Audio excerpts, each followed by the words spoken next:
Texte numéro 22. Texte number 22. Guéri et sage. Les enfants sont pratiquement guéris et ont promis d'être sages.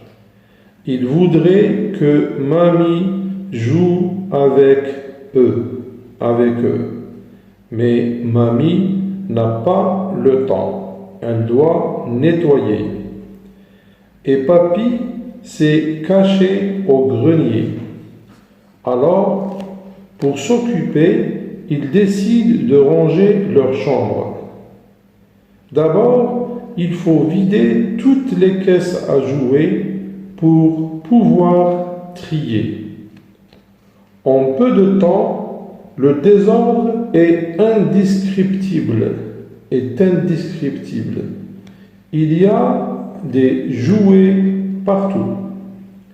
David retrouve un camion qu'il croyait perdu. Julie, une petite poupée dont elle avait oublié l'existence.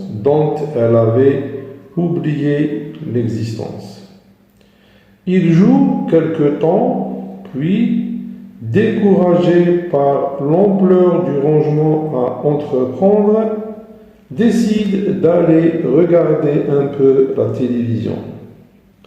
Ils s'y plaisent et oublient leur chambre. Quand papa et maman rentrent du travail, mamie leur dit que les enfants vont beaucoup mieux. Et papy ajoute qu'ils ont été très sages. Les parents en sont tout heureux, jusqu'au moment où ils découvrent la chambre dévastée. Je répète la lecture du texte. I repeat the reading of the text. Guéri et sage. Les enfants sont pratiquement guéris et ont promis d'être sages. Ils voudraient que mamie joue avec eux, mais mamie n'a pas le temps. Elle doit nettoyer. Et papy s'est caché au grenier. Alors, pour s'occuper, ils décident de ranger leur chambre. D'abord, il faut vider toutes les caisses à jouer pour pouvoir trier. En peu de temps, le désordre est indescriptible. Il y a des jouets partout.